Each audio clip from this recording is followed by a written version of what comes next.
Waziri wa Katiba na Sheria Dr. Damas Ndumbaro amesema kwamba uchaguzi mkuu usipofanyika Oktoba mwaka huu 2025, serikali iliyopo madarakani itakuwa ni batili, hivyo ni lazima uchaguzi ufanyike kukidhi takwa la kikatiba.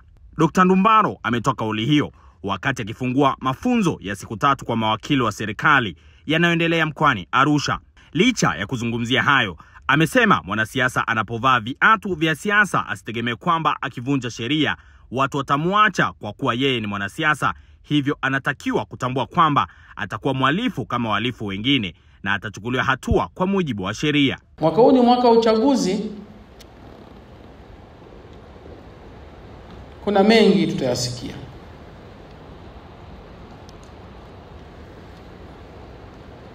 Moja, tunahamasisha watu kushiriki uchaguzi, kwa sababu uchaguzi ni zoezi la kikatiba, zoezi la kisheria, ni zoezi la kidemokrasia. Na kupitia uchaguzi ndipo tunatoa ridhaa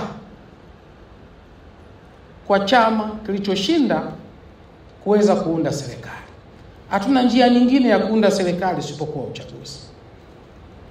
Tusipofanya uchaguzi, manake ikifika mwisho wa Oktoba serikali iliyoko madarakani itakuwa batili kwa mujibu wa katiba. Kwa hiyo lazima tufanye uchaguzi na lazima wananchi washiriki uchaguzi. Wananchi wanaweza kushiriki kwa kwenda kupiga kura au kushiriki kwa kwenda kugombea.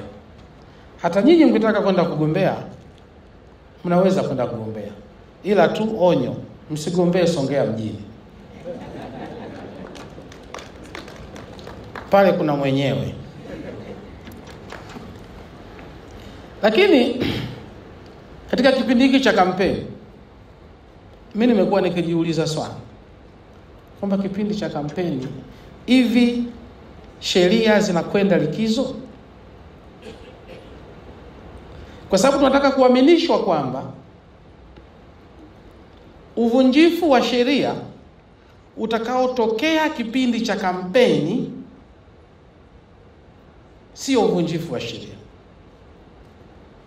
kwa sababu tu unafanywa na wanasiasa kipindi cha kampeni.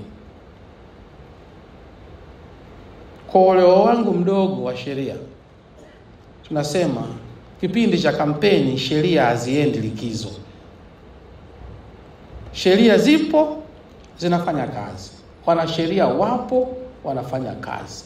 Mahakama zipo, zinafanya kazi. Na nikimwangalia Sylvester pale DPP, najua yupo na anafanya kazi. Na atafanya kazi kweli kweli. Na Dr. Ponce amesema hapa na yeye analiweka jeshi lake vizuri ili ziwe rafsha kabla na baada ya uchaguzi aweze kukabiliana nazo. Kama wanasheria, tuwaelimishe wanasiasa kwamba kipindi cha kampeni za uchaguzi sheria za nchi haziendi likizo.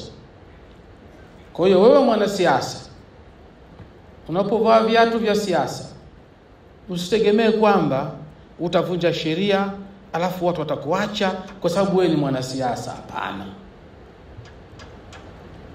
Ibara ya 13, ibara ndogo ya kwanza ya katiba yetu inaongelea usawa mbele ya sheria, kwamba yeyote atakayevunja sheria achukuliwe mhalifu kama wahalifu.